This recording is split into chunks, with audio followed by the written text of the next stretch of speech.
And it's lovely to see everyone, lovely to have so many people. I really appreciate you keeping your videos on, actually, because there's nothing more difficult than talking to a load of empty screens. So thank you. If you could keep your video on, I really appreciate it. So just to, for those of you who kind of don't know the sex offender bit of my background, very, very briefly, in 1993, I set up a local program in Southeast London with partners, probation mainly, but also health partners, and it's kept going ever since.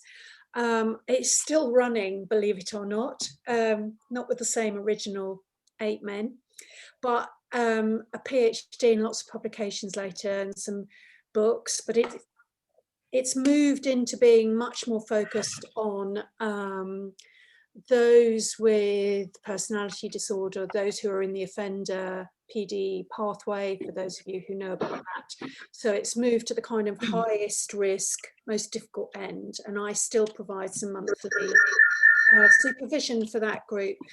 So obviously that's a lot of years and a lot of thinking about different groups of men, largely men, and I'm going to be talking largely about men today, but by all means do ask me about women, but actually there's very sparse literature on women in relation to mental illness and sexual offending.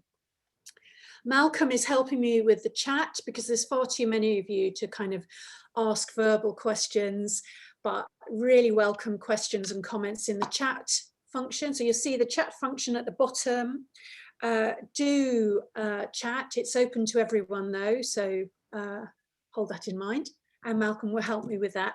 And we've got just under 2 hours, and I've got a couple of exercises at some point that I'll get you. Andy's kindly breaking you out randomly into small groups, and I'll remind you how to handle that when the moment comes. So I am going to share my slides. There's always a moment of tension to see if it's going to work. And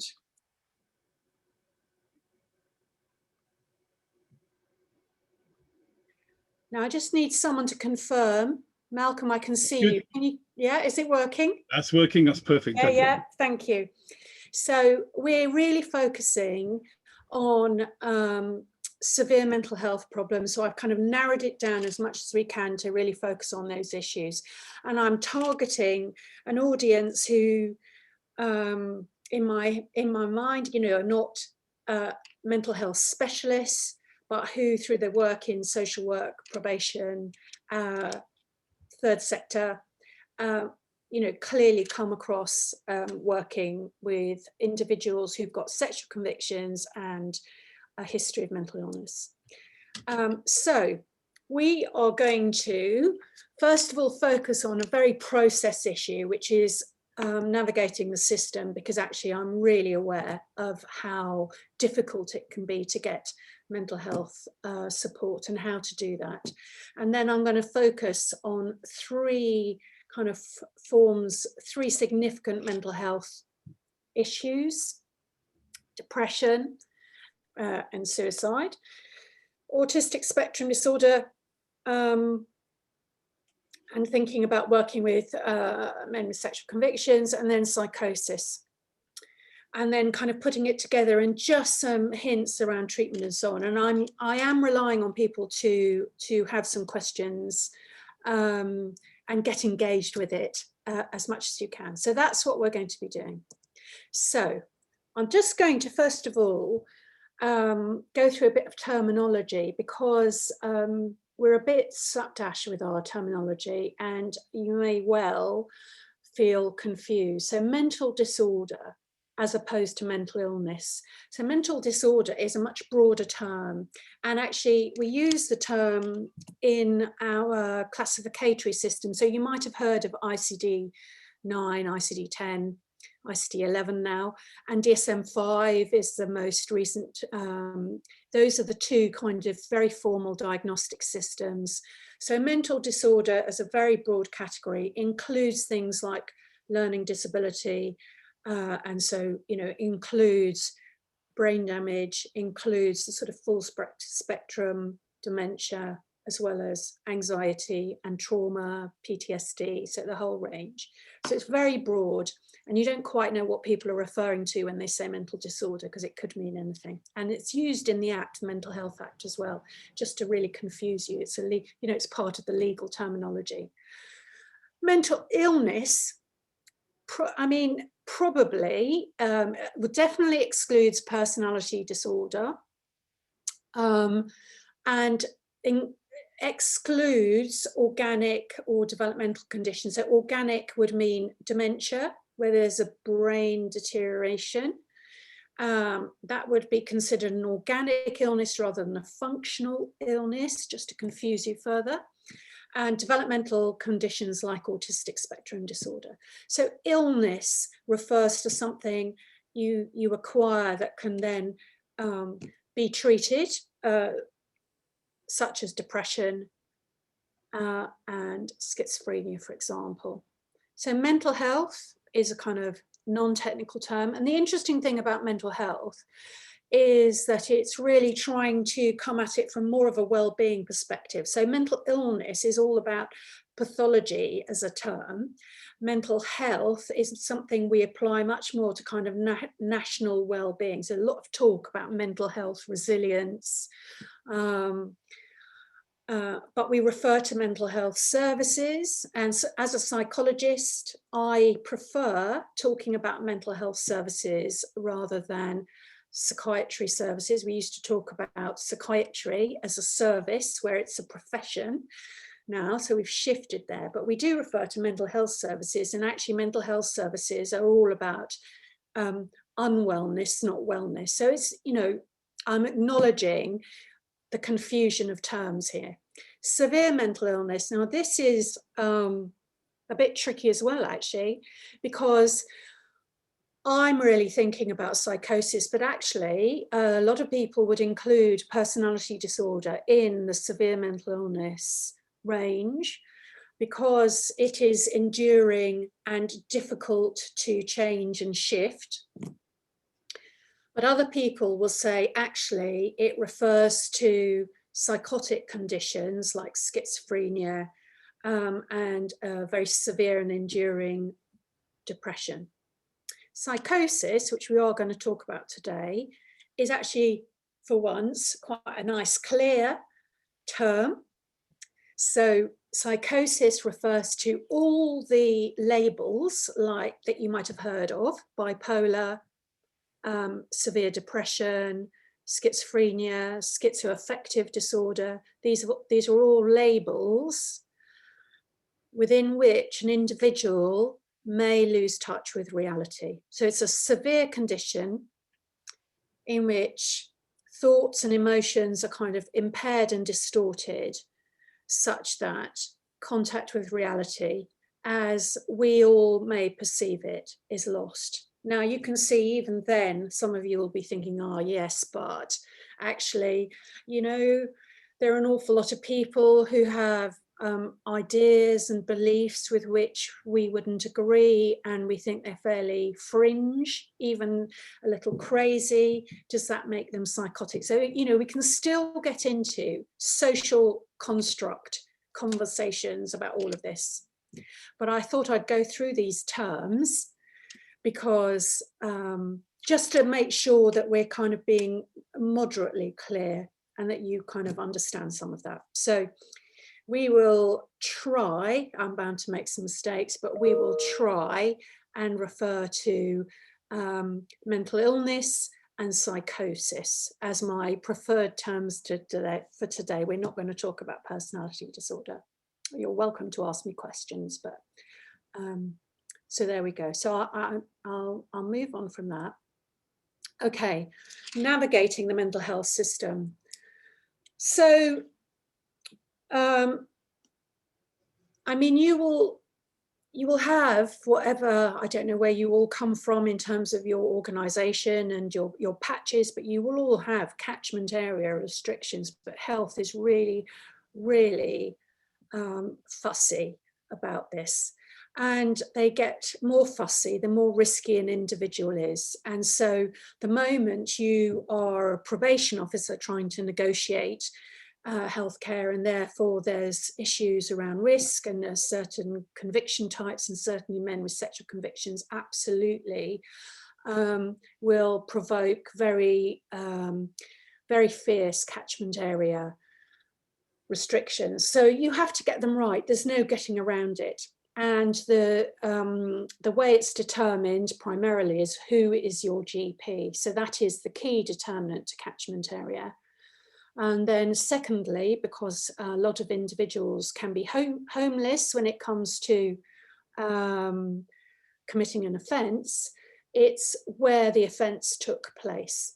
And so you start to get problems with approved premises when the approved premises aren't in the patch from which the individual originally comes from. And you certainly have problems with individuals who are lifers, for example, who have spent years and years inside, and so trying to establish who has local authority and health responsibility can be difficult.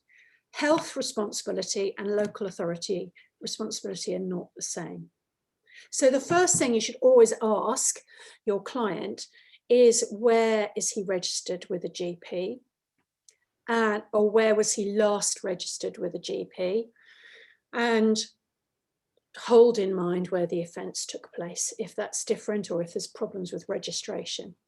And there is always someone locally who is tasked with sorting out arguments, and that is through the clinical commissioning group, and that will be through accessed via your mental health service. But that's obviously tricky and delays things. So, you know, a lot of approved premises have arrangements with a local GP health centre who services that approved premises, and therefore they register temporarily with the GP. But in some areas you may find that health is delivered by the catchment area of origin, not the catchment area of temporary and specialist residents. So I'm not giving you all the solutions, but I'm telling you what you've got to negotiate here. And then we've got two sorts of commissioning that is going to confuse you. The predominant commissioning is local, CCGs, clinical commissioning groups, primary and secondary mental health care, so GPs, primary mental health care within GPs, and then your community mental health team, CMHT, is a secondary mental health care, also clinically CCG commissioned. But some of your guys will be coming out through forensic care, or will have had transfer to hospital, secure hospital within their prison sentence, for example, or maybe confusingly in a secure hospital, even though they're on a section of the mental health that isn't a criminal section, section 3, for example, a treatment section. So there are some confusions there for you, particularly around low secure locked. Is it specialist care or is it CCG care? The reason why it might matter is, you know, what the duty of care is and the aftercare. What you might expect from a forensic secure ward when someone moves into the community, what you might expect from the CMHT. So, for example, most medium secure hospitals will offer aftercare for people who have been resident in the hospital, but they will not all offer community aftercare for individuals coming out of prison, even though they may have a very high risk profile. Some will not take direct referrals from a probation officer or a social worker, and they'll say you have to refer to the community mental health team first. And the community mental health team are the only people who can refer to the forensic team, which is deeply irritating. And community, I just want to sort of say a word about community mental health teams, because I think sometimes forensic mental health specialists can give you naive advice about CMHTs, or you might think yourself, someone says to you, I have mental health problems. Mental health problems is a vague term, remember, not I have a history of mental illness, but I have mental health problems, or I was in contact with prison in reach. And you think, okay, the CMHT ought to have a look at them. Now, the CMHT is only interested in people who are currently unwell in one way or another. And so someone who's had a history, I've got a case at the moment, a parole case, so rather a high risk chap, who's been 6 times in hospital as part of a very, very long life sentence. So he's not your average guy, but you know, he's been 6 times in hospital with a psychotic condition. So psychosis, nothing minor. So he comes out of prison, and the forensic teams say, because he's not coming out of hospital, he has to be referred by the CMHT. Is the only way we'll get involved. He can't be referred to the CMHT because he's not currently psychotic. We have to wait for him to become psychotic in order to send him to the CMHT, for the CMHT to say, oh yes, he's becoming psychotic, but he's got 6 rape offences. Let's ask the forensic team. I mean, nothing could be more stupid in my view, but I'm explaining to you, you know, the commissioning route, and you need to understand in your patch in advance what is the commissioning route that enables you to access services. So let me move on to the next slide. So there's then, you know, once you understand your route, you do need to use your powers of persuasion. And I think there are some things that people do wrong in their letters or their emails to refer.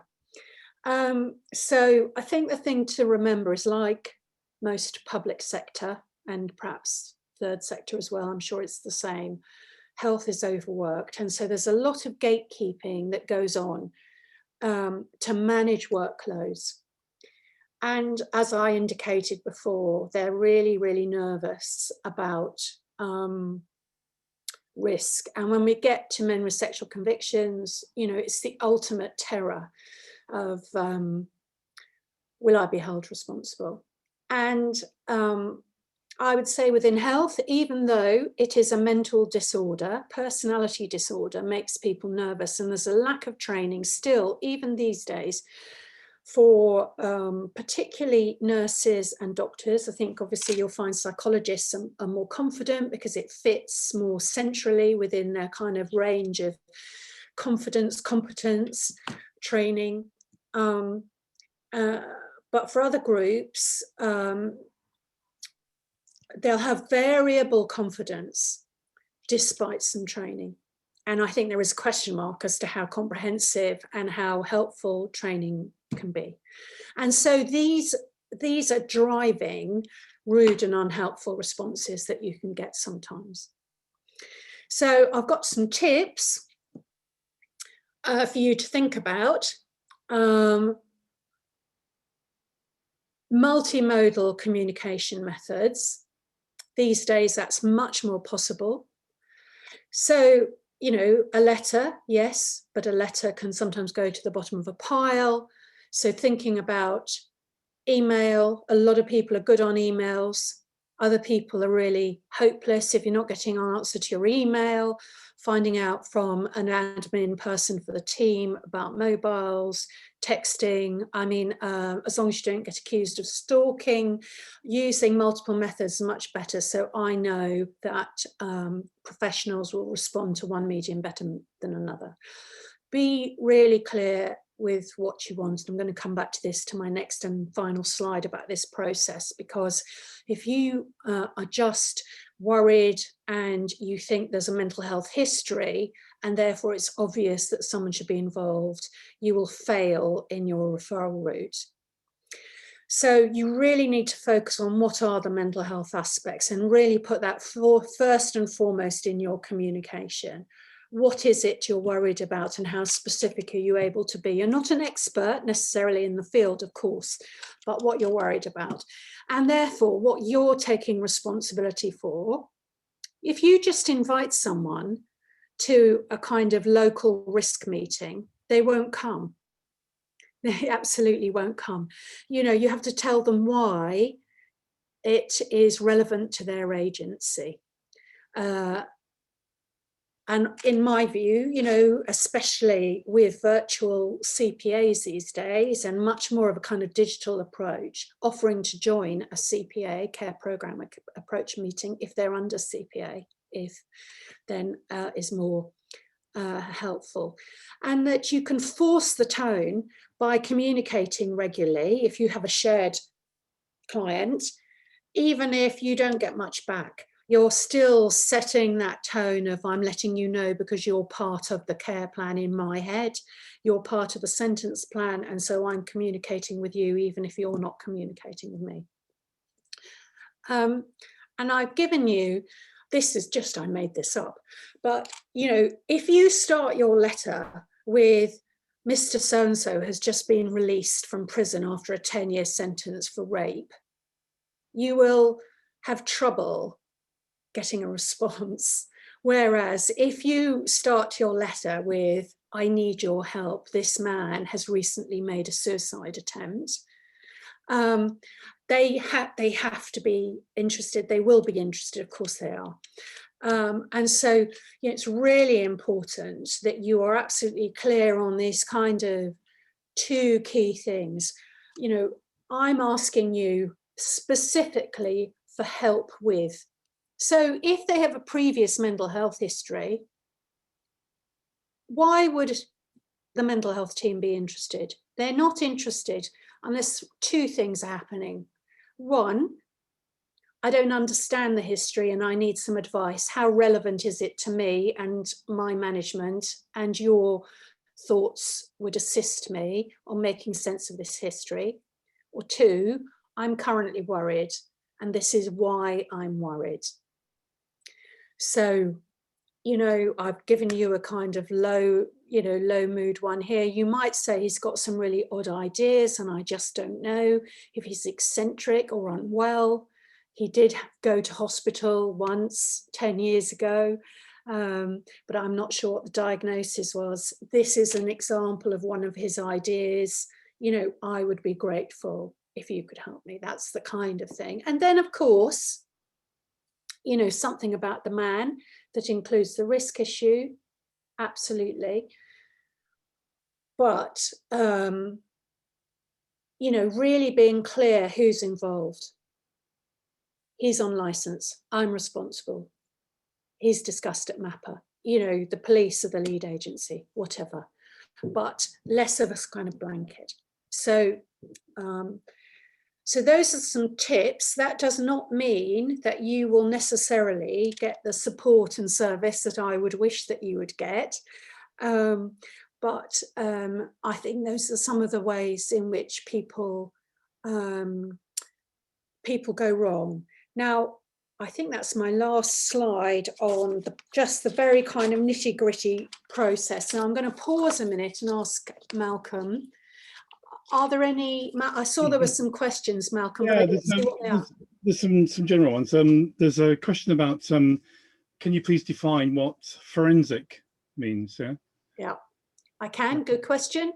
Forensic comes from the Latin for forum, and which relates to the debating place that the public could come and debate the kind of legal issues of the day. So it relates to anything pertaining to the law. So if you're a forensic pathologist, people often ask me if I analyze blood samples. You know, if you're a forensic pathologist, you do blood and DNA. And if you're a forensic psychologist, you do crime from a psychological perspective, and so on and so forth. So that's what the forensic means. So forensic mental health means offending behavior and mental health.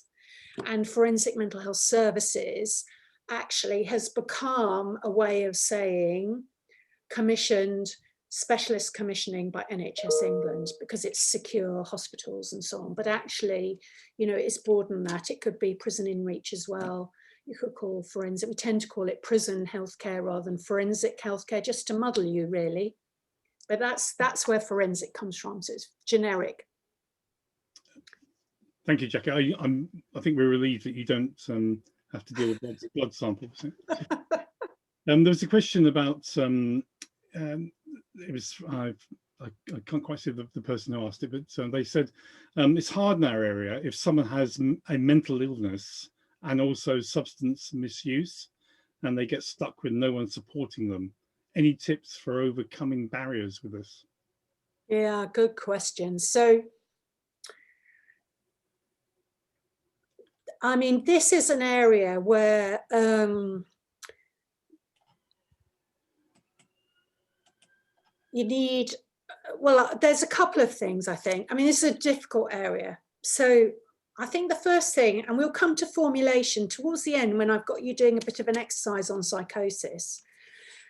The issue of formulation will come up, and the key issue around formulation is working out the relative importance of being intoxicated or needing money for drugs or being psychotic or being depressed to the offending. And you can have a go at that as much as any mental health professional. And we'll come back to that. So I won't go into that in more detail. But so one thing is the formulation, which thing matters most? Now, what you then have is you have a despairing mental health service struggling as much as other services in managing substance misuse as a complicating factor. So medication works less well. And if you look at there's a lot of research on violence and mental illness. And in fact, in my new book, which you could all buy, there's a bit on it, but actually, if I was being more appropriate, I would say you go to the website, which is the National Confidential Inquiry into suicide and mental illness, I think it is, the Manchester set up. They're brilliant at doing their reports on the link between violence and mental illness. And what you'll find is that really substance misuse accounts for the majority of the increased violence that is linked with mental illness. So substance misuse is something you should worry about much more in principle than mental illness around its link to offending. And then you've got the problem of services. So what you have is a sort of despairing CMHT, and actually, I would say a rather disappointing approach from substance misuse, third sector substance misuse services, which is, and you may have different experience here, and please, if there's a specialist in the audience who disagrees with me, please do a chat thing. But what you tend to find is a kind of, is he motivated? Is it currently a problem?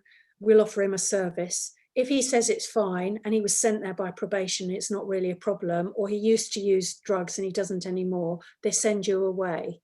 So there's a difficulty accessing services for people who are more complicated around motivation and engagement.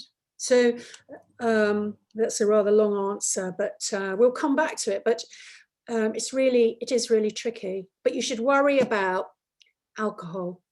I say this to everyone. You should worry about alcohol far more than you worry about anything else.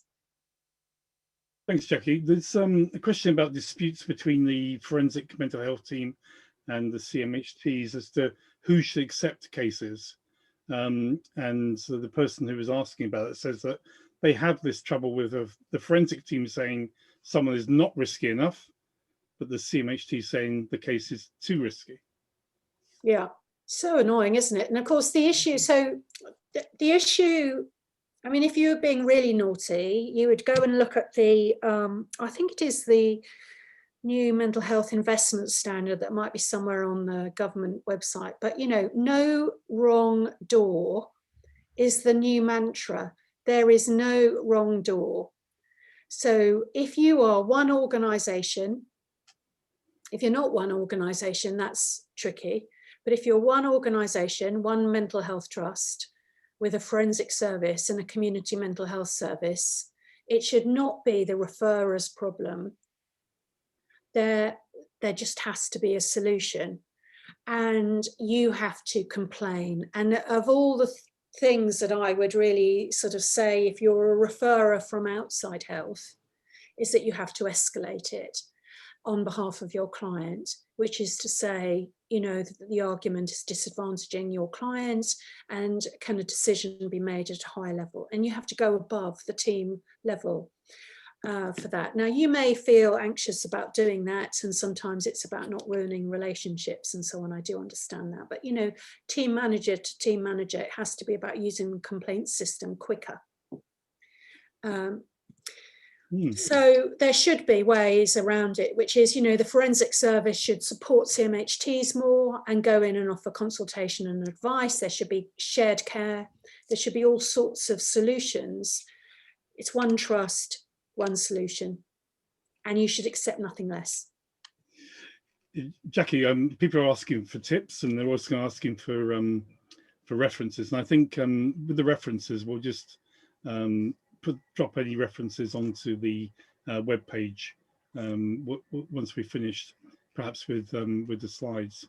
But in terms of tips, can you offer tips on referring to mental health services when someone is psychotic, but also has pervasive personality disorder, and those issues are difficult to disentangle? Well, I would basically keep personality disorder out of it as much as you can, so you don't put them off. And I don't mean to be disingenuous, but really the psychosis is what will get you the service. You can, of course, I mean, the other thing I would say is that, you know, the word antisocial is overused.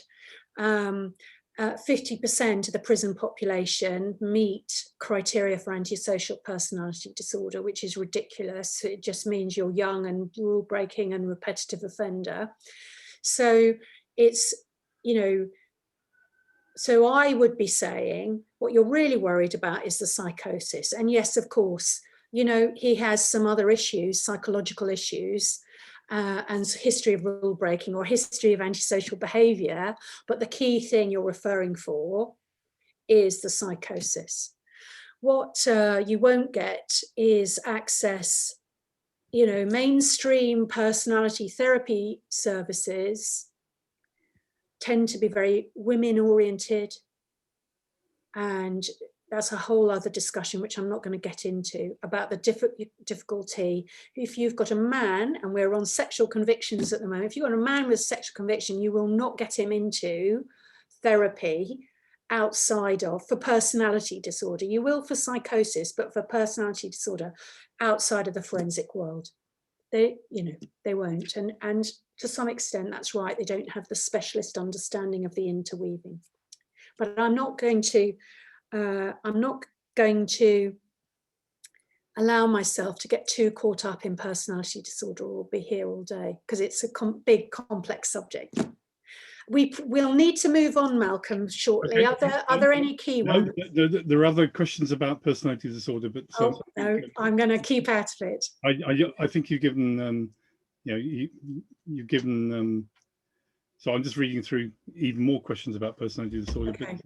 But well, at the end, at the very end, Malcolm, if we've got time, I'm happy to mop up other ones, okay, and to give some hints about where to read. But and also in terms of mopping up the questions, I've got a record of all the questions, and so we'll have a look at them, Jackie, and see if there's any we can point people towards. Okay, good. Okay. So we're going to move on to depression, and then I'm going to get you to go into a breakout room. So Andy, has got he's going to magically waft you into a breakout room. So I'm really going to focus on kind of proper depression rather than feeling low. So depression is quite confusing because we can all feel low, and actually, you know, in fact, there'll be a number of people probably here who had a baby and were, you know, for a couple of weeks were really tearful and sort of hormonally felt depressed. Some people may have had, you know, even more difficult experiences. But so you've got a kind of normative spectrum But there comes a point when we start to talk about clinical depression. And I'm going to really focus on how does that link with sexual offending behaviour. And you get a kind of specific kind of presentation that, oh, that was exciting, that you can look out for. Now, and I would call it depressive ruminations. And depressive ruminations often can be very culturally driven. So you might have, without being psychotic, because a rumination, like OCD, you have insight into. If you're psychotic, which we'll come to later, you think something is real. But we're talking here about people who are absolutely preoccupied with, I've been looking at children. Am I a child sexual abuser? I followed a woman in the street. I've been thinking I'm a rapist. I'm worried I'm a rapist. I've been having thoughts about raping. They've never done anything before. So in the absence, we're not talking about, is this increased risk in a man already convicted? We're talking about people who present with worrying ruminations. And ruminations are very much like that obsessive part of OCD. And you can have them about sex offending, because sex offending is so much in the news. And so it is that kind of social and cultural salience. So, for example, at the moment, they'll have a number of people who will have depressive ruminations about COVID. And that is, we've all got ruminations about COVID, but people for whom that has become absolutely preoccupying, and it's clearly linked to a depressive illness that has emerged during this past year, for which they require medication rather than, a reassuring pat on the arm. So we're talking about it reaching a level. So, and one of the things that I'm giving you some examples from real cases of the issue that happens with, so you get a ruminatory style, and you get a separate cognitive style, which is a reduced scope, reduced attention, focused on your kind of ruminatory belief. Now, this is important. This is very typical of, men who, for example, are jealous. We're thinking about, serious offences that might lead to domestic violence and might lead to a rape within domestic violence, where a man becomes increasingly preoccupied that his wife partner is having an affair, and then can't see, selectively attends to absolutely everything that confirms that, and disregards the other aspects that we might be doing more kind of testing, reality testing around that. But you notice that what it's leading to is enormous levels of distress and certain symptoms, which I'm going to come to on the next page. So we might think about this man who's become increasingly preoccupied, and we notice that he starts to say he can't sleep. He's absolutely vigilant the whole time, and he's losing weight, key depression symptoms. And I'm not here teaching you how to make a diagnosis of depression at all. You need mental health. This is about, when to refer, when to be worried. But you're picking up that associated with this preoccupation and rumination are a couple of key things: distress, loss of weight, not sleeping. And that should be prompting you to talk about suicide, which we'll come to in a minute, because you're starting to get some of those biological markers of depression. So I've given you some kind of ideas about risk here. So the sequence of events. So, you know, we're really clear. If someone's been arrested and then they start ruminating or becoming preoccupied around something, then you might be thinking, okay, this might be a reactive depressive state secondary to getting arrested. If someone's got a previous conviction and then they start becoming preoccupied, you're clearly going to be thinking about risk, and was this relevant to the first conviction, and should I be worrying now? Absolutely right. Whether individuals are finding the ruminatory thoughts exciting, where you might be thinking, actually, if they're exciting, have I got someone here who's very sexualized, very sexually preoccupied? Have I got someone here who's very dramatic? You sometimes see that with personality difficulties, someone who likes to shock and who really gets engaged in really, you know, elaborate fantasy life. And you know this, you've seen this before. This hasn't come on since they lost their job. Or is this someone who's come out of prison, or they've come to the attention of your services because they're homeless or whatever, and there's been a life event, and you're thinking, is this life event triggering some depression, in which case you're going to see things as they're more distressing for them. So it's not that I'm kind of telling you how to do a diagnosis, because actually this can be quite difficult to diagnose. But these are the things to think about when you're wondering, should I be worried about these ruminatory thoughts? Should I be worried about this preoccupation? He's worried, he's come to me, he's told me about it, should I worry? And the thing I wanted to bring to your attention before we go into the breakout rooms is that the suicide rate in those with child sexual abuse convictions is very, very high. So I want you to be worried. Now, statistically, it's still tiny, so it's a problem for you. You can't, every time someone says, well, I'll tell you, for example, a good example is how many men you may have on your caseload or you've worked with who says to you, if I have to go back into prison, I will kill myself. How common is that? Quite common. People who've had a substantial sentence then come out. You know, I'm never going to do it again. If I had to go back inside, I would kill myself. The vast majority don't. But if you look at the, you know, suicides of people who return to prison or are remanded in prison, then you'll have a disproportionately high number of men who were charged with a sexual offence. So I've just completed two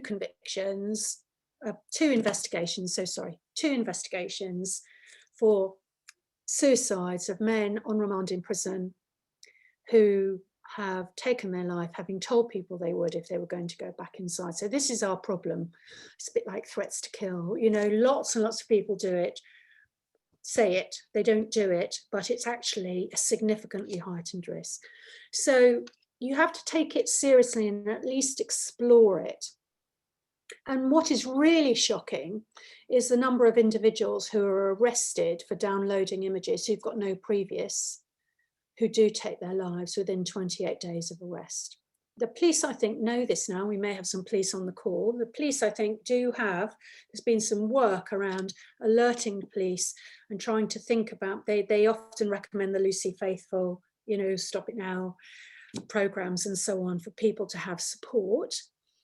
But it is shockingly high. And I think what it's about, it is about the fall from grace, that, you know, for those who download illegal images who don't have previous contact sexual convictions, so it's often the first time ever being in trouble, and certainly the first time ever being in trouble for anything that holds a kind of shaming element to it. The shame is so overwhelming that those first days and weeks feel unbearable to them.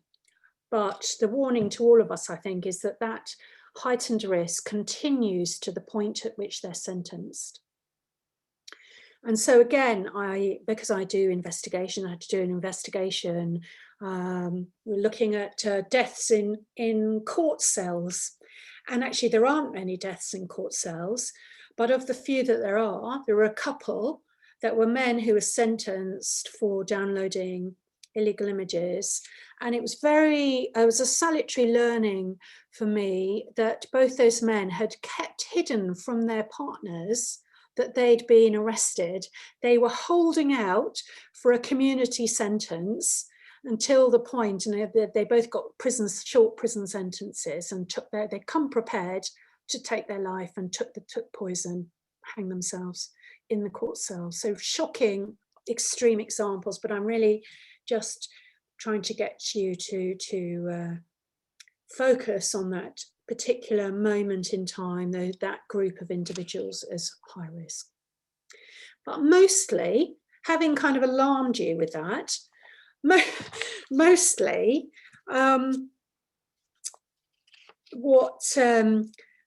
what you're really working with is a more kind of chronic situation around individuals who'll be on your caseload, who'll have a sexual conviction, who have either mental health problems, personality problems, propensity to get depressed, and you're really working out when should you worry as a non-mental health professional about suicide, and how do you approach that question?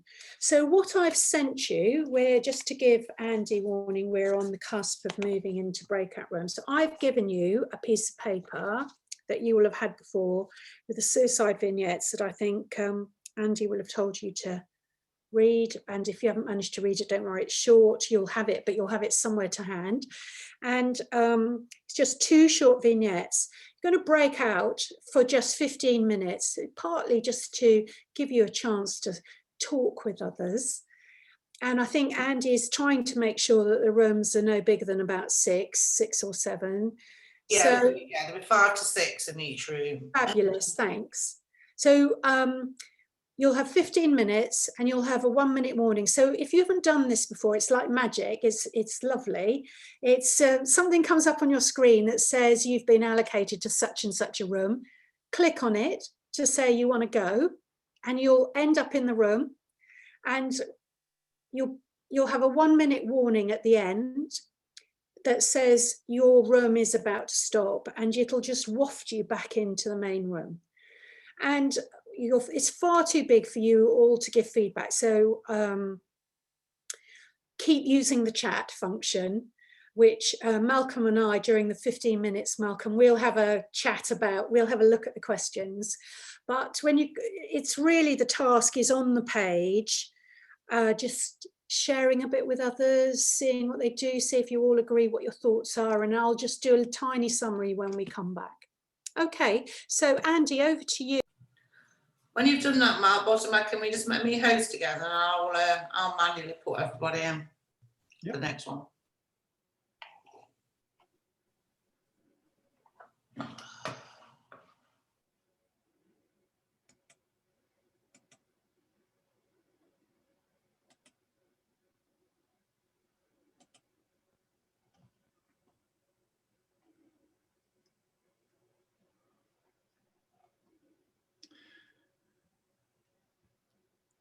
So Jackie, is everyone there?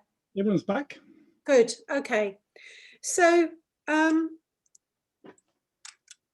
just making sure that this is working. Yes. So welcome back, everyone. And I'm sorry I can't take comments and so on. As I said, put it in the chat. Malcolm's keeping a clear eye. I think what I was trying to get at with these 2 vignettes, I think there are a couple of points to make.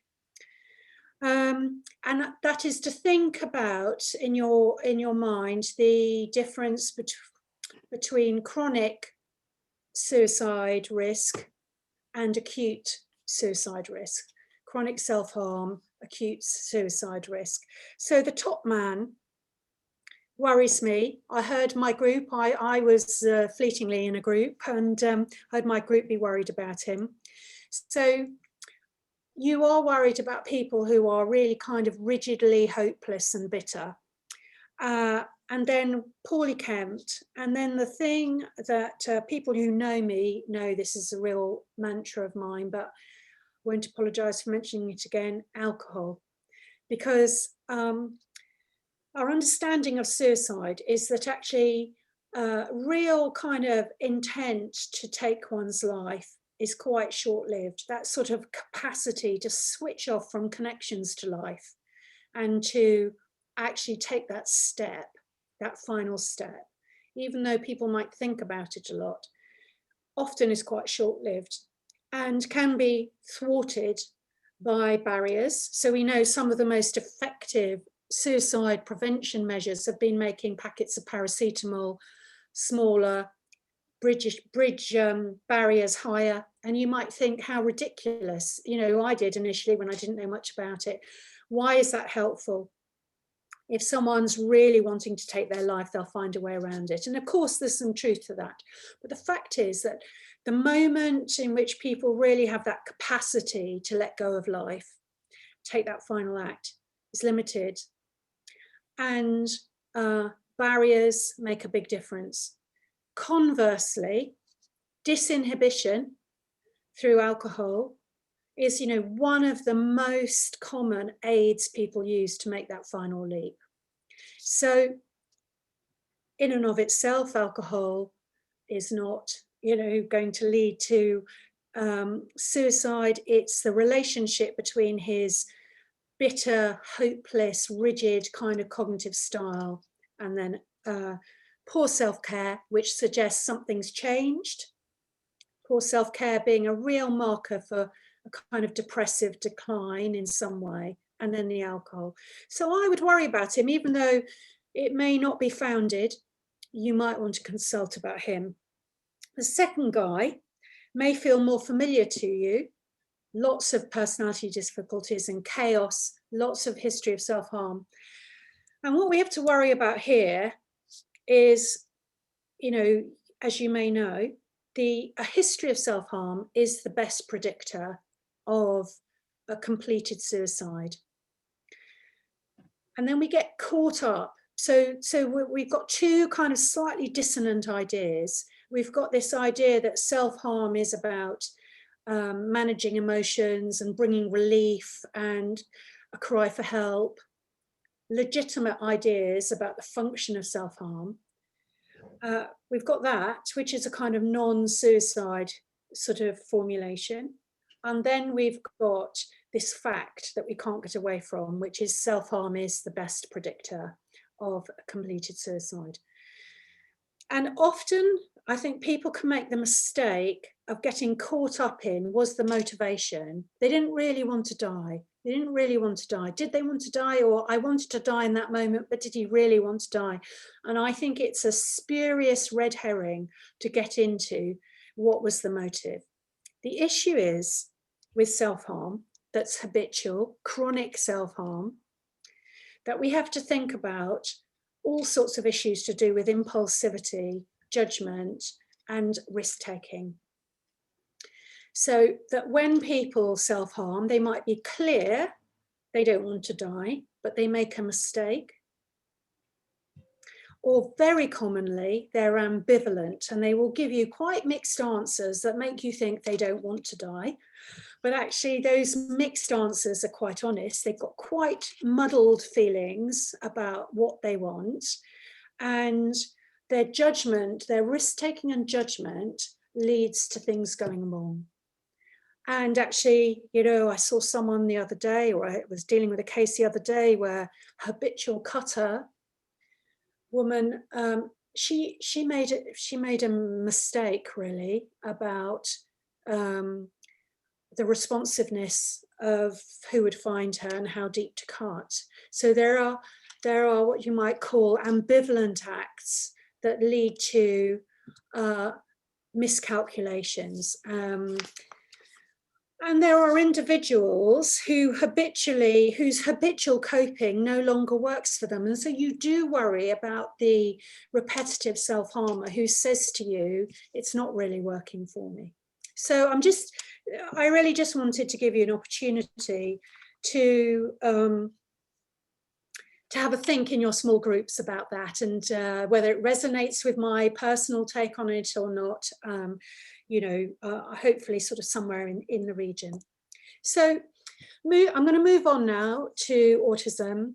And I just wanted to say I agreed with Malcolm to carry on till 12:15, because we started at 10:15, but we won't go on beyond that, but it just gives us a little bit more time. So, oh dear. There we go. So we could have a whole day on ASD, and it's a kind of fascinating topic in its own right. And I'm just wanting to really focus on how you think about it in relation to men with sexual convictions and some of the issues that are really pertinent to how you might have license conditions, or how you might at child protection think about what, you know, what's the kind of contract of work, or how you interpret some of the interactions you have. So I'm going to whiz through the 5 areas that comprise this spectrum disorder. And for most of us, we're talking about high functioning, sometimes called Asperger's. We're not supposed to call it Asperger's, or, you know, sometimes high functioning ASD. Think of it as a spectrum. And I'm coming at it from a non-diagnostic way. You know, you're not there to do a diagnosis. You're there to think, this guy's making me think maybe he's got some of these traits, and does that alter how I work with him? That's where I'm coming from, that kind of practical, everyday approach. So the interactional difficulties, you can read these for yourselves, but you can see that they have difficulty with this kind of turn taking, starting and ending. You might notice that in your sessions with them. They can be fabulously geeky in their kind of the ways in which they talk about things, and so they don't pick up on who's bored when you're trying to change a subject. You have difficulty interrupting them, and you can see, you know, few close friends. They don't get into those kind of really intense conversations. Communication. So, I mean, this can be really variable with people who are high functioning, and so often I hear, but his eye contact was fine and he made a joke, he can't be on the spectrum. And you have to drop that as a kind of absolute marker. Individuals who come from quite sort of settled or quite sociable backgrounds will have really good superficial kind of managing short interaction skills, and they will be able to do that. They'll have their favorite jokes and be able to do it. I saw a guy actually who was sort of high up in a bank, and it was really interesting talking to him about what did and didn't make him anxious, because actually he loved doing presentations because he had no performance anxiety. And in fact, for the team, so he was in charge of a small team, he was on the spectrum, quite marked difficulties in areas. And, you know, you could pick up on some kind of jerky, geeky, kind of difficult conversational gambits, some difficulties when it was unstructured. But there were 2 areas he really excelled. He excelled with giving PowerPoint presentations to big audiences and managing quite an engaging presentation. And he loved amateur dramatics. And he said he found it easy to get into the role, and he would study the role. So he would bring that kind of very kind of cerebral approach to, I'll study the role and I'll acquire that veneer of how to be in that role. And so people who are bright and perhaps have strong kind of social histories with their families, went to mainstream school and so on, even though they've had considerable difficulties, might be able to carry off those kind of as if type behaviours. But put him in a pub, as he tried to make a friend, he had no capacity, or to make a relationship with a girlfriend, you know, find a girlfriend without a structured approach, had no idea how to do it. So you can see some of the issues here that you're looking for, but you're not going to find them all in people who are high functioning. But, you know, so very common ones I've come across with probation is trying to, probation officer, a good probation officer, developing a warmer rapport with someone on quite a long license. And in doing so, in a really skilled way, introducing tiny bits of self-disclosure that are very appropriate, and having a shared, maybe a shared commentary on a film or a, you know, something on Netflix. So these appropriate ways that probation officers might have, I'm picking on probation because I'm thinking of an example, they might have of introducing a kind of warmth and a connection with people completely misunderstood by such individuals, who then might text a really sexually inappropriate joke, for example. And that kind of judgment, and then they're, you know, obviously challenged and being very affronted by that challenge, not understanding that nuance about why she laughed at my last joke, so why didn't she laugh at this joke? And, you know, why it might be misjudged and so on, and certainly through text and email, getting it wrong. We've all done it actually, but individuals with these problems more likely. Imagination, really important actually. So, this is very common with people who download images and look at pornography. People might say to me, but you know, why they can't use imagination and they're not interested in relationships? Why are they so commonly found in those who download? And so what you have, and you really have to understand kind of the nuanced difference between generating an imagined idea and a hypothetical situation, which individuals can find very, very difficult, with an absolute delight in participating in fantasy games, or the ability and the preoccupation with pornography, illegal or legal, that enables them to connect to people. So it's quite a nuanced difference, the difference between having material presented to you and an engagement with others that is via some medium that is provided and can stimulate your thinking and give you guidance on it, like pornography material, rather than imagining yourself, for example, how you might go and persuade the girl you fancy down the road to go on a date with you. And whereas your average person starts to imagine conversational gambits, imagine what it might be like to go out on a date with them, and so on, that kind of thinking about the future, checking out your scenarios, rehearsing, practicing. In our individuals here will have trouble with that. So I'll come back to it around particular offence related things, but it's really pertinent around particularly risk when you're saying someone's really rubbish at thinking about risky scenarios, or you're asking them to imagine scenarios that they haven't done, and they're being very literal with you. I'll come back to it anyway, rather than complicate things. Very important, special interests and rigidity. So two kind of cognitive things. Individuals very prone to having special interests, like collecting.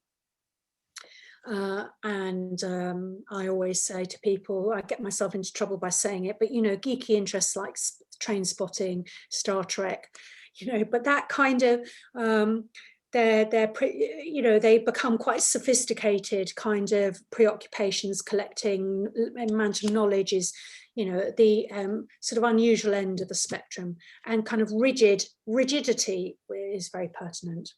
Okay.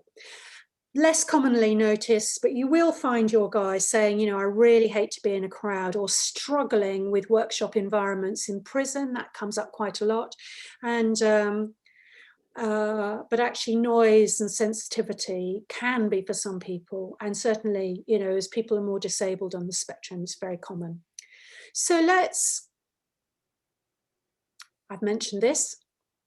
So I want to just talk about my top bit. I just want to make sure that because we're coming at this from a very practical, non-specialist approach, kind of everyday management approach, you do not need to worry about the difference between schizoid personality disorder and autistic spectrum disorder. If you ask a neurodevelopmental specialist what someone's got, they'll say ASD. If you ask a psychologist in the offender personality disorder pathway what the same offender's got, he'll say schizoid personality disorder. They're not identical, but they overlap so much that for your average practitioner, don't worry. Both have a really sort of organic feel. Both have the same kind of presenting difficulties. Professionals will get into huge arguments about it. So I think it's best avoided. Don't worry about, diagnosis and so on too much when you're thinking about management. So let's go through this list. You do need to worry about what I would call rather fetishistic preoccupations. Your man who likes to go up and down escalators, grabbing women's breasts. Your collector of illegal child images who, has 50,000 of them and they're all, nicely coded and collected.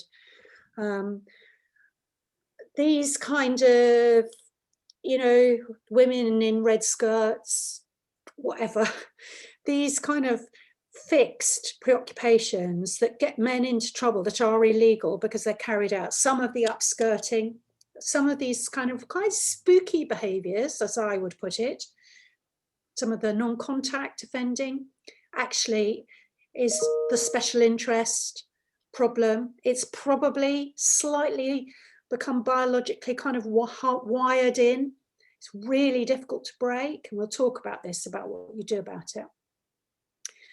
The second area, this is not all in the same men. These are just the things you'll find in different men with these kind of spectrum of difficulties, is that you'll see people who are interested in some kind of connection to others. They're not completely rejecting society. That's a mistake.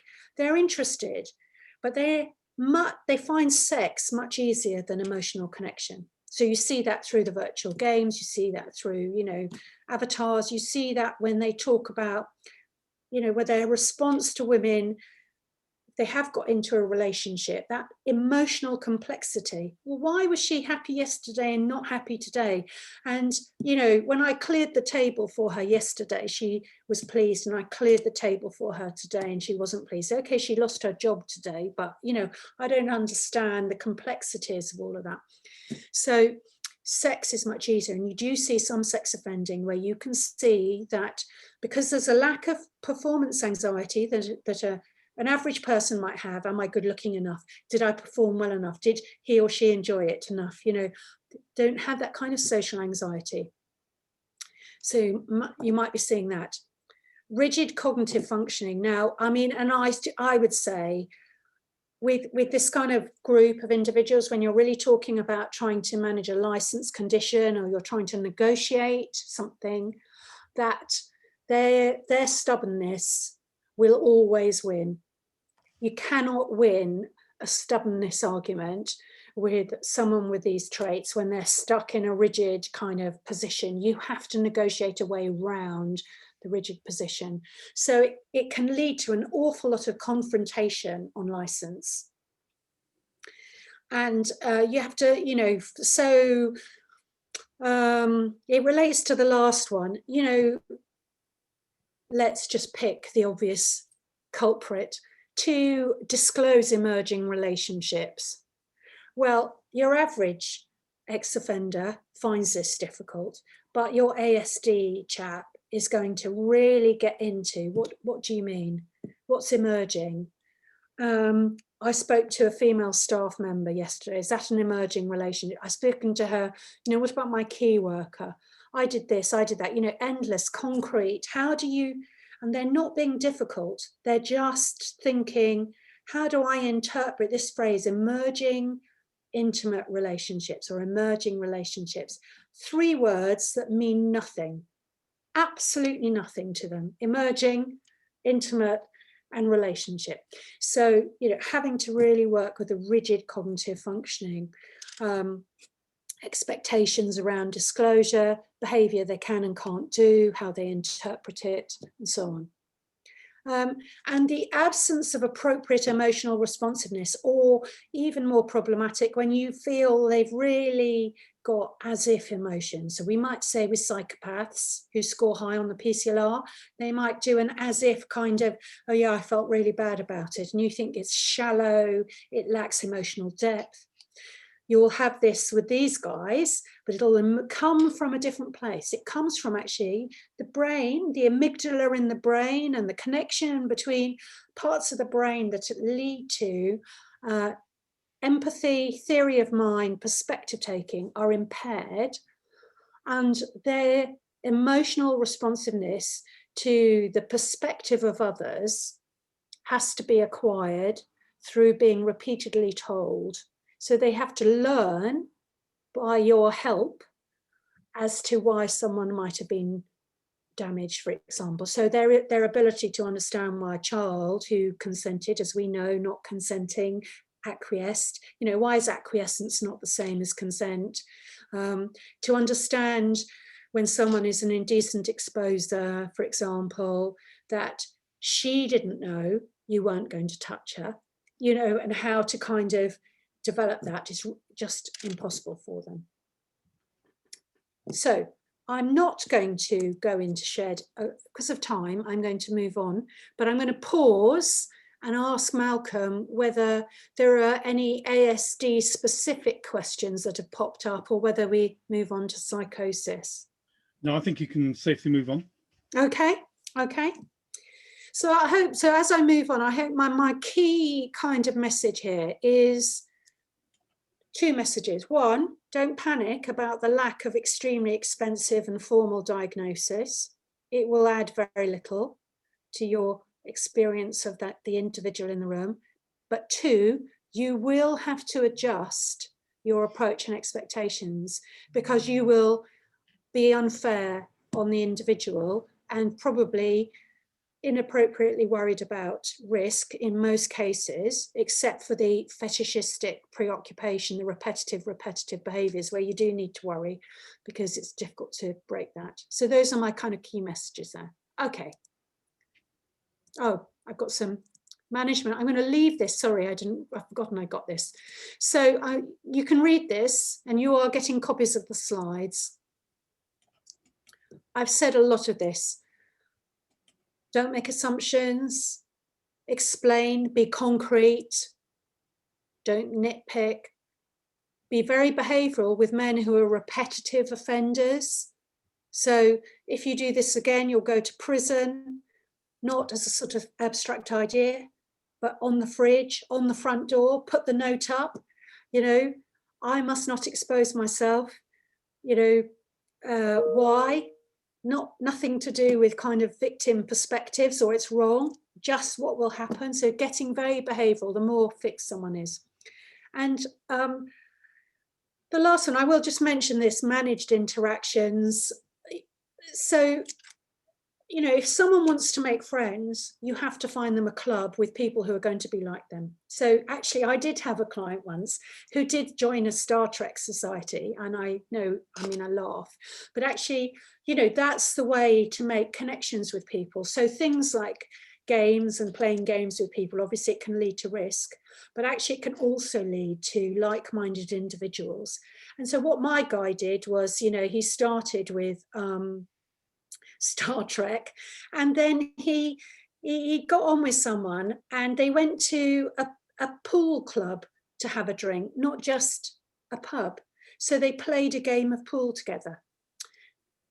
And just to give you it's just a tiny example, but to help people, have really, that's what I mean by managed interactions with others. Okay, psychosis. So we're going to whiz through what it is, and then I'm going to get you, there's another little breakout happening with this, but we're fine with time. So I just want to make sure that you're clear about the main symptoms, not that you have to worry about diagnosing, but let's make sure you can kind of get it.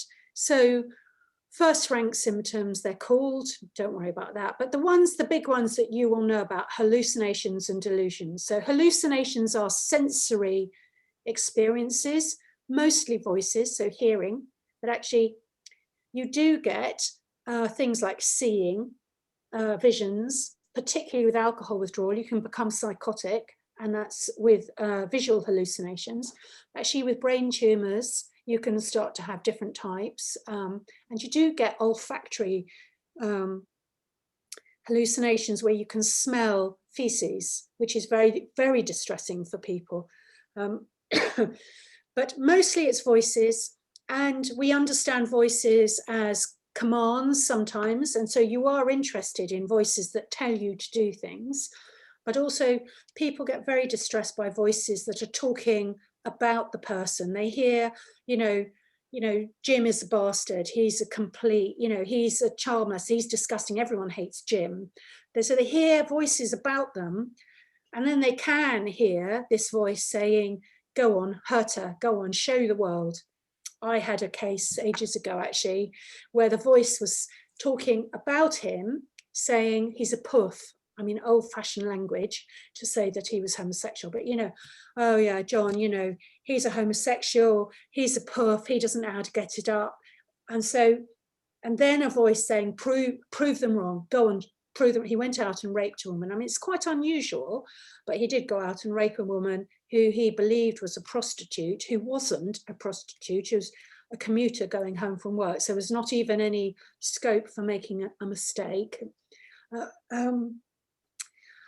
That's an unusual, you know, very linked to hallucinations. Delusional beliefs are often clear-cut when they are really very crazy. But as I mentioned before, I mean, you could believe that ISIS has infiltrated your flat and that they have put poison in the water. That is probably a belief that even the most eccentric of us, and, you know, including terrorists and extremists, you know, would all see as having lost touch with reality.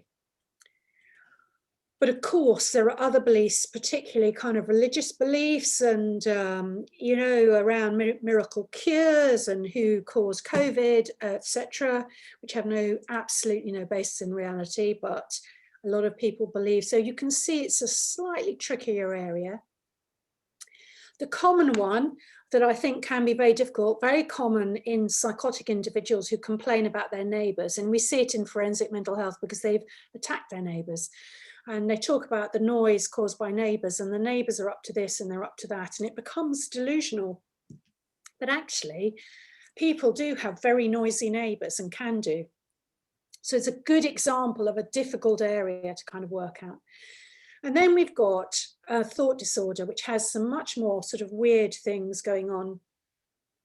The common one is the newsreaders in the television are controlled, they're speaking directly to me. So believing you're personally communicated with through TV or social media, that people are taking your thoughts out and putting other thoughts in, your thoughts are being broadcast to the nation. These are really distressing things for people to experience, because remember, these are really real experiences controlled by external agents. So these are all the kind of exotically kind of active psychotic ideas. And you're going to notice, if someone has come with these, you're going to notice, you'll have a good intuitive sense, something's not right. This is, I think, much more depressing and distressing for us to see happening, and for families to see in their loved ones. So we talked about positive symptoms, but now we've got negative symptoms.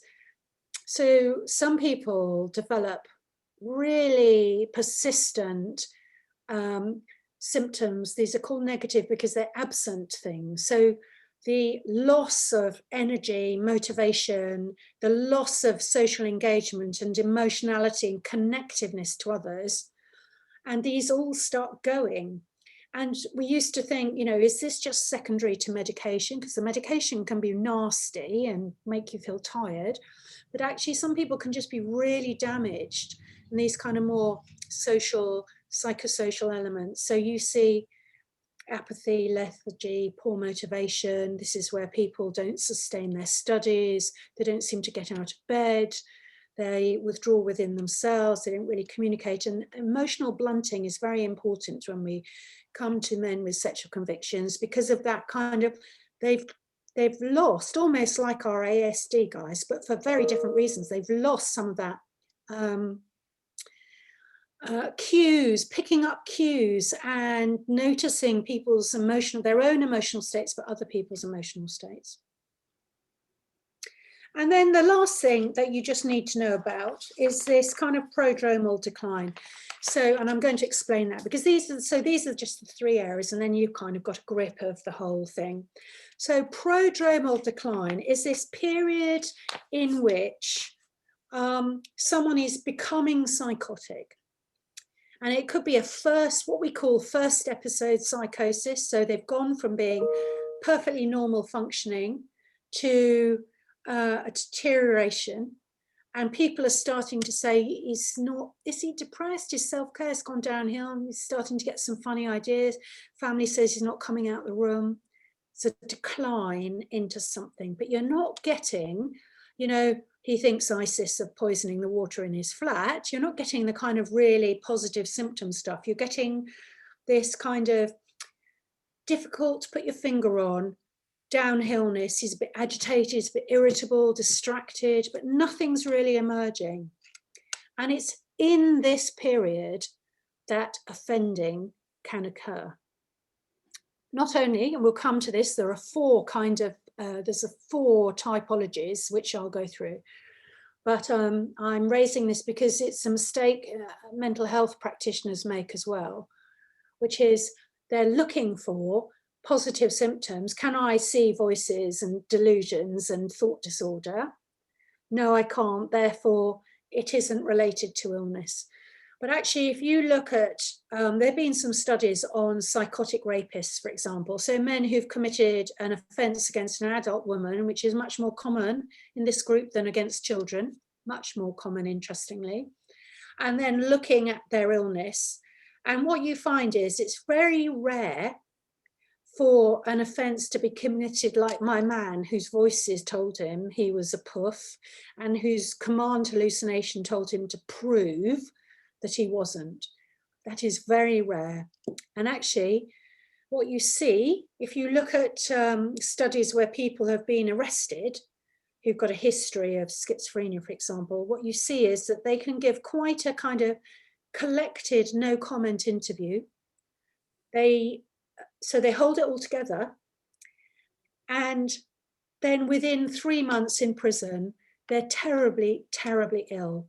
And then you go back and you have a look at the history, and you can see that the family are reporting what I've put here, which is this kind of, agitation, irritability, poor self-care. They didn't quite spot what was happening. So the idea is the offence functions as a kind of desperate attempt to stop the fragmentation of the internal world. That's the psychological formulation, that it is there as a last-ditched attempt to make sense of the world. So my guy who went and raped, his effort to kind of hold his mind together, to keep the voices at bay, to kind of regain control of his state of mind, was to go and rape and prove them wrong. It didn't work, of course. He had a perfectly normal police interview of no comment and thank you very much and sort of nothing much, nothing in reception at prison. But then within a month, he was absolutely catatonic and terribly, terribly unwell, smearing feces, and had to go to hospital. So these are my typologies. So top left-hand corner as you face the screen is my guy, the rare group where delusions and hallucinations are driving the offence, directly related. Now, why I'm making a lot of these kind of typologies is you can see this is going to affect our formulation and our treatment, because it's going to change how we approach what we do, what we emphasise. So that's top left-hand corner, we've got that clear. Then on the top right hand, we've got prodromal. So deteriorating mental state with some incoherent thinking, increased irritability, disinhibition, emerging preoccupations. But they're not saying I'm going to go and rape someone, and they're not coming up with really obvious stuff, but we're noticing this going downhill. And there's an indirect, it becomes relevant, the offence. Very commonly, the irritability and the agitation are driving the offence. So it's related to the decline. It's not irrelevant, a violent lashing out or sexual preoccupation emerging as part of a kind of, I'm thinking about masturbating all the time and suddenly become much more sexual, or I need a girlfriend. That will solve things. So it's related to the decline, but it's not being driven by the offences. Bottom left-hand corner, negative symptoms, quite common, very common in institutions, because the rate of women particularly are at risk. Female patients are at risk from male patients. But if you look at hostels, mental health hostels, it's the same. You've got to think about the negative symptoms. Other vulnerable areas would be homeless hostels, homeless people in the park, where your man with negative symptoms lacks a kind of social cued inness to the cues he might be getting. And often the victim might be vulnerable. So, if the victim fights back, often the offence doesn't happen, actually, because the man is put off by very extreme responses, which he can pick up on, like shouting, screaming and fighting with him, but less, overt kind of terror. He's not going to pick up on it. He's going to kind of be much less cued into kind of social norms and so on. So it's going to be relevant. It might not be an excuse, it's going to be relevant, but it's relevant to a different aspect of their functioning. And then the issue about no relationship at all. And clearly there's a whole group of individuals for whom there's no relationship because the offence happened when they were well and isn't related to the offence. And when they're ill, it's quite separate. It could be because they're very antisocial and they were drunk, and it's got nothing to do with being psychotic or having been psychotic. So they're your 4 typologies to hold in mind as we move to the next. There we go. So this is the 4. Now we're going to go into a 15-minute look at the 4 vignettes. You've got a piece of paper with 4 vignettes, very, very short, because obviously I wanted you just to whiz through it. And in your random small groups, to really just talk about which person goes into which group, which is really just a vehicle for you to have a think about what I'm talking about in terms of these typologies. And then when we come back, we'll spend the last 15 minutes. We might bring you back. We'll bring you back at 12 so that we make sure the last 15 minutes we really talk about then, so what? What are you going to do about your interventions? So you'll go off, click on your room that you're assigned to, and I'll see you again at 12.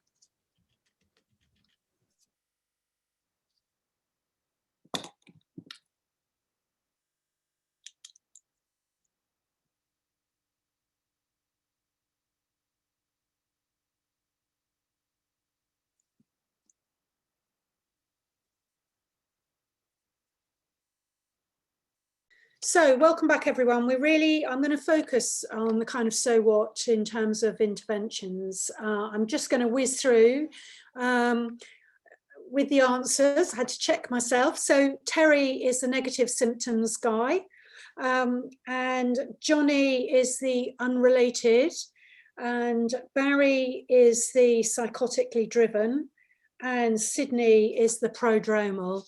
So hopefully you got that, but really it was a vehicle for you to be able to kind of get these typologies a bit more into your head. So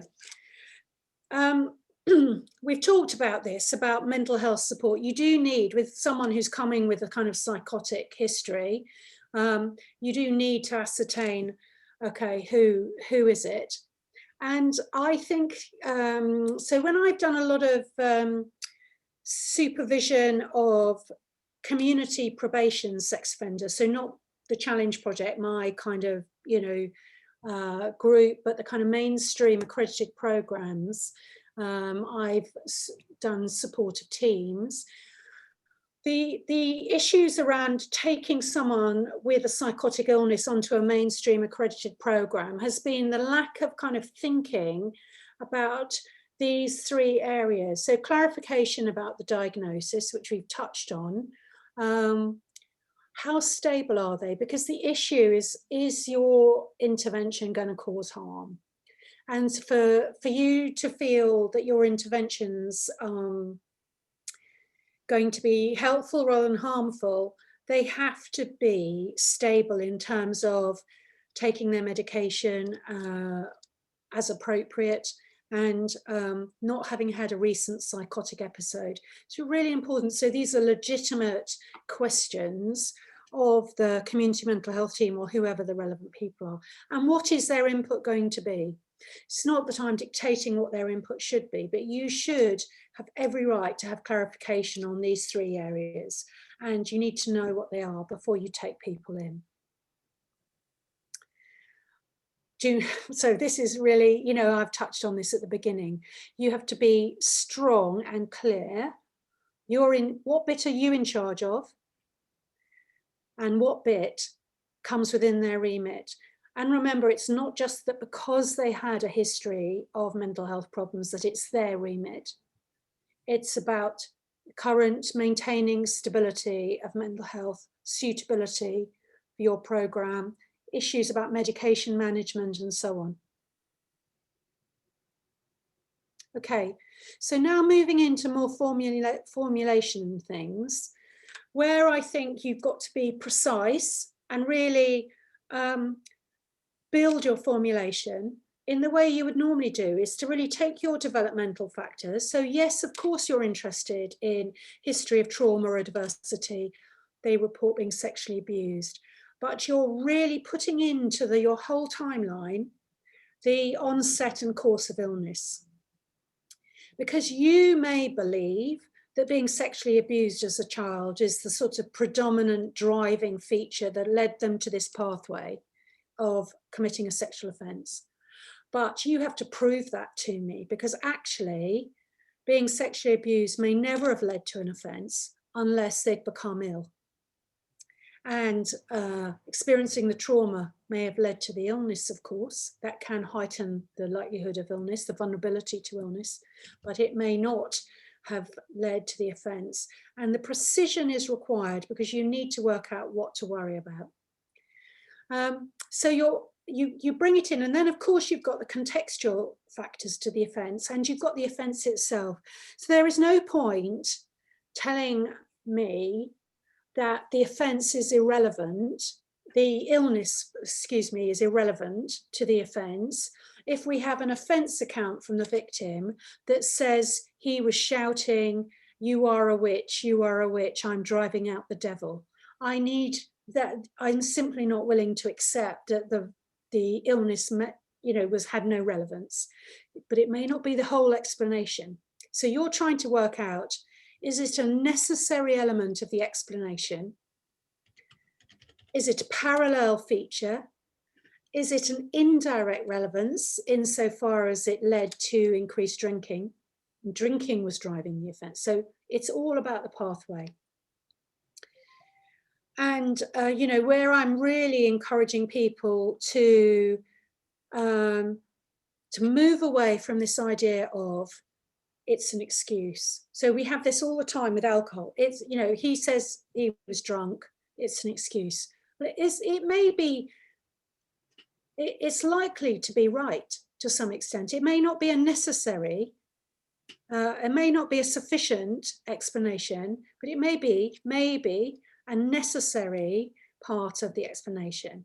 So you have to incorporate the mental illness into the intervention. And really, you have to use my typology, which obviously will let you down at some point because it won't work exactly. But you have to think, do I worry predominantly about a psychotic illness that's driving it? In which case, frankly, if you're not the person in charge of monitoring the mental state and the illness, you're irrelevant. Sounds a bit extreme, but you know, I'm being a bit over the top just to sort of make a point, but you are irrelevant, and your accredited program frankly is irrelevant because it has no known efficacy for people who are psychotic. People don't hold cognitive behavioral programs in mind if when they're ill they have absolutely no insight and they're very driven by their offences. On the other hand, in all the other groups, it may well contribute very significantly to a helpful risk reduction. I can come back to that in a minute.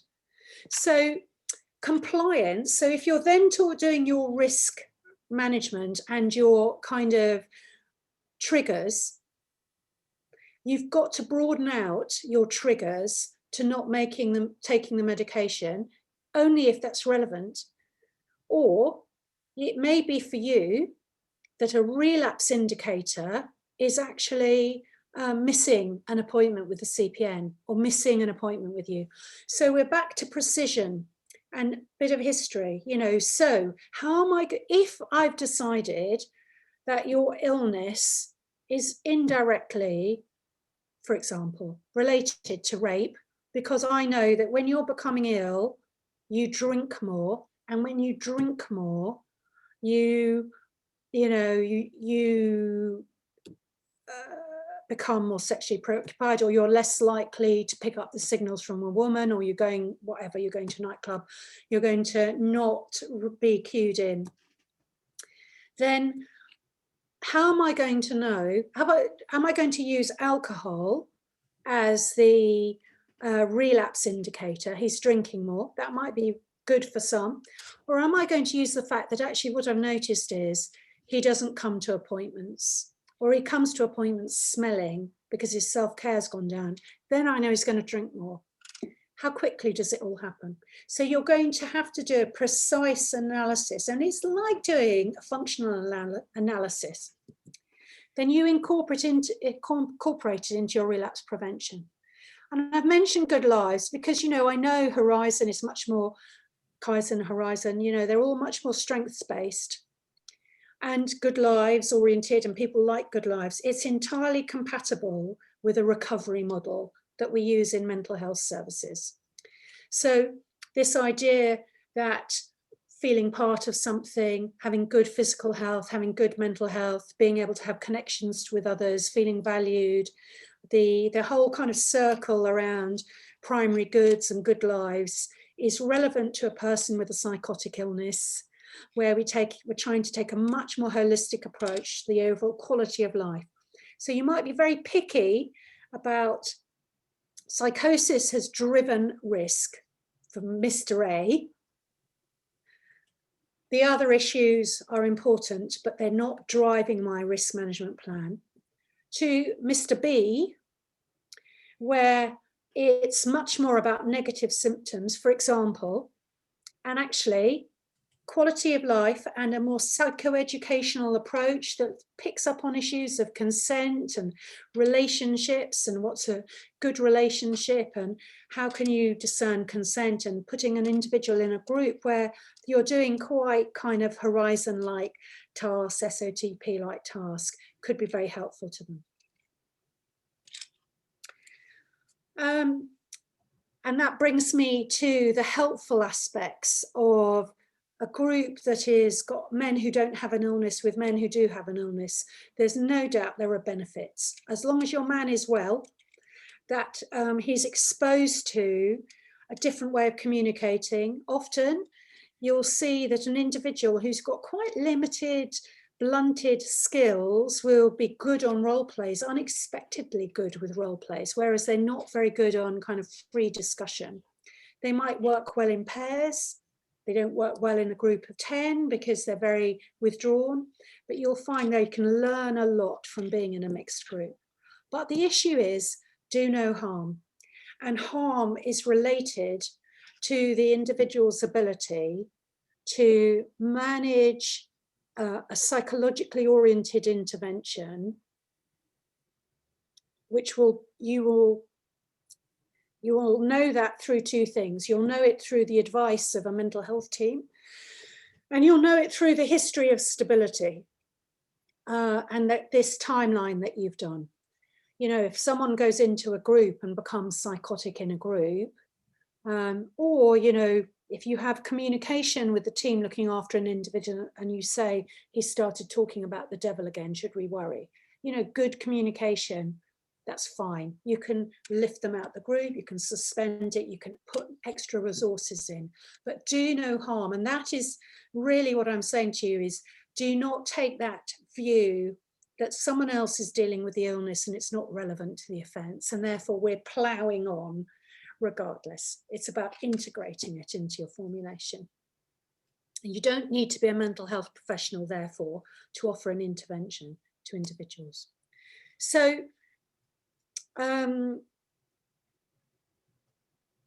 going to stop and see if there are any last minute. We've got kind of 2 minutes, and I don't know, Malcolm, if there've been any, you know, or if anyone madly wants to chat, put in a chat question about anything which I could pick up on. While you're just thinking and typing, someone asked about pseudo hallucinations.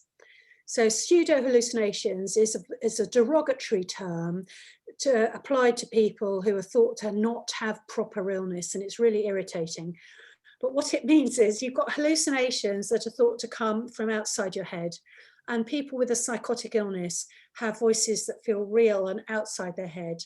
And pseudo hallucinations are voices that happen within your head and are meant to be not real because the person they're really thoughts spoken out loud.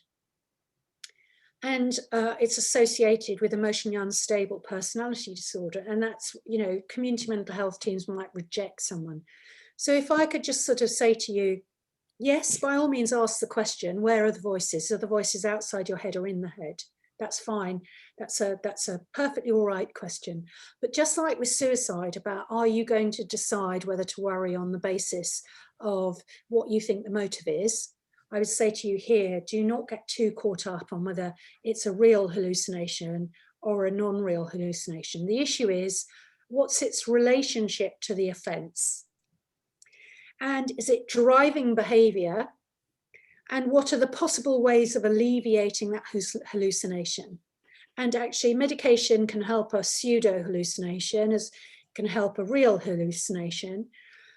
But also people might self-manage pseudo hallucinations more, distracting themselves. They might have some other techniques. So I realise I can't sort out the issue about whether you get a good service from mental health or not. But in terms of whether you need to worry about it, you probably don't. The issue is, how relevant is it for you? And what behaviour does it lead to? Malcolm, any last mopping up? Carol's interested to know what you think about the 12-step groups, i.e. when sex addiction leads to offending behaviour. Yes, so, gosh, now this is, let me just unshare. I'm going to stop sharing a minute. This is an interest, so you've got me into a whole new arena here about when is sexually inappropriate behaviour defined as an offence, and when is it culturally driven? I don't want to get into this, but, you know, we could think about the Houses of Parliament. You know, I'll just throw that in there, sorry, but, you know, there is a continuum, and we worry about adolescent behaviour. So though some of you will be real specialists, much better than me, but we worry about behaviour that adolescents culturally and socially engage in that could technically be an offence or becomes an offence over time, wasn't an offence. So you cannot take society and culture out of offending and where the line is, and where for one thing you've got to convict, and where for another thing you've got to have a zero tolerance HR culture and not have 5 bars with heavy drinking on the premises. So you've got to be nuanced about how you think about some of these things. So that would be my sort of broad response. There was something else there, but I've forgotten the question that I was going to say. Remind me, Malcolm, what was that one? Sex addiction. Oh yes. Mm-hmm. So sex addiction, sexual preoccupation is hugely important risk factor, but only in men who've been convicted. I think you have to be really, really careful in moving, therefore, to a new model where we have really very little evidence, which is if you are a non-offender, can having a lot of sex or using a lot of pornography, another good example, make you an offender? And on the whole, the evidence is no, it can't. Mm-hmm. The evidence is that once you're an offender, these become very, very salient. The only thing I would say is that the industry of child abuse images has clearly created a whole group of men who previously weren't offenders. So that is another sort of social category where I would say a social change, the internet, has led to people who wouldn't have offended now offending, but still not behaving in line with their behaviour, i.e. they're not escalating to child sexual offending, but that's a whole other topic, mostly. Jackie, we've got 3 questions and I think we'll limit it to that. So if you can just buzz through these 3 questions. Do all individuals who are prodromal go on to exhibit symptoms of schizophrenia? And do any not go on to psychosis? So you can have, there is a very, very sad, there's something called simple schizophrenia, where you can have just negative symptoms. And you can slide into all those negative things without ever getting a hallucination or a delusion. But before you start thinking that's what it is, you've got to check out loads of other things, and you'd need a specialist. But it's really sad because negative symptoms destroy people's lives really in terms of what they could have achieved in life, you know, and so on. So so you can slide into negativity, but but it's still a psychotic illness. What you have to understand about the illness is some people can have a one-off psychotic episode and some people can have an enduring illness. So a lot of people under stress can have a psychotic illness, particularly a depression after a baby. Puerperal psychosis is a psychotic illness, but it doesn't mean you've got schizophrenia where it's going to carry on, you know, all your life. So, you know, though there are complexities to it, but that's the main answer, really. Jackie, thank you for that. There's a number of questions about references, but we'll try and add some references to the web page when we do that. Jackie, just to say thank you very much. That was absolutely super informative, and you've managed to pack in an awful lot. Everyone who attended, thank you for attending today. We'll be in contact by early next week with some background and some slides and other information and some references. Any burning questions, come back to us and we'll try and have Jackie address them. But thank you all very much for coming. And thank you for having me. Lovely. Thank you. Fantastic. Thank you. Thank you. Really enjoyable, Jackie. Thank you very much. Thanks, Malcolm. Really enjoyable. Really good. Bye-bye. Really interesting. Thank you very much. Thank you. Thanks. Thank you, Jackie. Thanks for all your knowledge. Thank you for sharing. Thank you. Thank you.